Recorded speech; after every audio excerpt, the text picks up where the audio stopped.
ඒවා තමයි පුදුම කතා ඒබරන්ට අසනීපයි වැඩක් පලක් බෑ කරන්න අතින් අරන් කන්නාඩිය මැණිකාඩුවයි ගං එම්බුරට මහජන බැංකුවේ සිසුන් දාන සමග ලෝකය දිනන්න ඔබේ දරුවාට දිරිය දෙන්න. ජීවත් වෙන ටික කාලෙදී ඇයි මිනිස්සු කපටිකම් කරන්නේ? තව කෙනෙක්ව රවට්ටන්නේ? අද අපි අරගෙන එන්නේ කපටි කාන්තාවක් ගැන ලස්සන කතාවක්. අද කතාව ඔහෙත් එක්ක 8 දිනයි. මේ ඇහුණද? ගෙදර හිටියා කියලා කිසි දෙයක් ඉබේ පහළ වෙන්නේ නෑනේ. මං යනවා කීයක් හරි හොයාගෙන එන්න. මැනිකෝ අනේ මට සමාවෙයන්. මං හීනෙකින්වත් හිතුවේ නෑ උඹව රස්සාවකට යවන්න. මේ සේරම දුක් කරදර මාව ගහෙන් වැටිලා එක තැන් වුණු හින්දානේ. කවුද දැන් රස්සාවකට යනවා කිව්වේ? එහෙනම් දැන් මැනිකා කිව්වේ කීයක් හරි හොයාගන්න යනවා කියලා. රස්සාවක් නොකර කොහොමද මැනිකෝ සල්ලි හොයන්නේ? ඒබරන් එහෙම ඇහුවා විතරයි. මැනිකා දුන්නේ මහ පුදුම උත්තරයක්.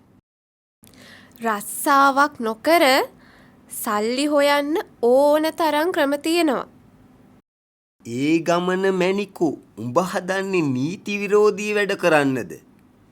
ඒ වගේ වැඩ නම් කරන්න හිතන්නවත් එපා. හිරේ ලගින්න තමයි උඹට වෙන්නේ ඕ. කපටි මිනිස්සු මෝඩ මිනිස්සුන්ව රවට්ටනවා. ඒක කොහොමද නීති විරෝධී වෙන්නේ? කෝ අර අපේ මුහුණ බලන පුංචි කණ්ණාඩිය. ආන් අර පෙට්ටගම උඩ තිබ්බා. මැනිකා පෙට්ටගම උඩ තිබෙන පුංචි කණ්ණාඩිය අරගෙන ඇවිත් ඒබරන්ට පෙන්නලා මෙහෙම කිව්වා. මං සල්ලි හොයන්නේ මේන්න මේ කණ්ණාඩියේ. ඉතින් ඒක කොහොමද නීති විරෝධී වෙන්නේ? මං යන්නේ ගඟ අයිනට.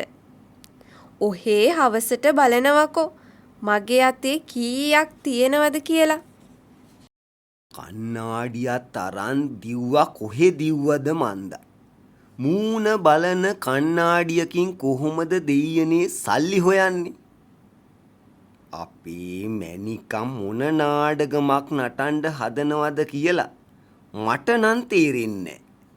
ඔන්න ඉතින් මැනිකා කණ්ණාඩියත් අරගෙන ගඟ අයිනට ඇවිත් පැය කිහිපයක් ගත වෙලා තිබුණා. ශ්‍රී ලංකාවේ හොඳම අධ්‍යාපනික සංග්‍රාව චූටි බබා. මං හිතුවටත් වඩා වැඩේ ජයටම යනවා. අනේ ඇත්තට රටේ මෝඩයෝ ඉන්න කල් දියුණු වෙන්නද ක්‍රම නැත්තේ. මේ එන්නේ ජුවානිසා මුදලාලි නේද? උන්දැව අල්ලගත්තේ නැත්තං මං මැනිකා නෙමේ. මැනිකා මොකද බං උඹ මේ කණ්ණාඩියකුත් අතේ තියාගෙන ගඟ අයිනට වෙලා කරන්නේ? මම මේ මාළු අල්ලනවා ජුවානිස් මුදලාලි. මාළු අල්ලනවා? ඔය කණ්ණාඩියෙන් කොහොමද බං මාළු අල්ලන්නේ? ඒකට දැලක් හරි බිලී පිත්තක් හරි එපෑය. ඒවා ඕනේ කම්මැලියන්ට. මං මාළු අල්ලන්නේ මේන්න මේ කණ්ණාඩියෙන්. අනේ මේ ඒ කොරමේ දැනගන්න මාත් මනාපයි. අනේ මට කියහන්කෝ කණ්ණාඩියකින් මාළු අල්ලන හැටි. නිකං බෑ. රුපියල් 200ක් ගන්නවා කියා දෙන්න. ඔන්න ඉතින් ජොආනිස් මුදලාලි මැනිකට රුපියල් 200ක් දීලා විස්තරේ ඇහුවා. මෙහෙමයි.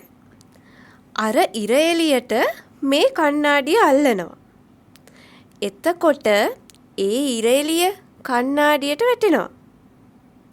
මං කණ්ණාඩිය ගඟේ ඉන්න මාළුන්ගේ මූණට වැටෙන්න සලස්සනවා. ටික වෙලාවකින් මාළුවන්ට කලන්ත හැදෙනවා. අන්න ඒ විදිහට තමයි මට මාළු අහුවෙන්නේ.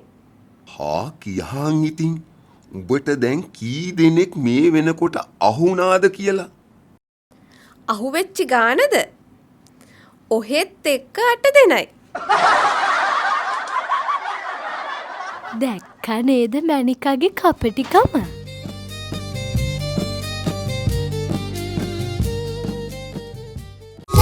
දරුවා පාසල් යන පළමු දින සිටම ඉදිරි කිරීම කියා දෙන්න. මහජන බැංකුවේ සිසු දාන ගිණුමක් ආරම්භන්න. පොලියත් වැඩි, තෑගිත් වැඩි, වාසිත් වැඩි.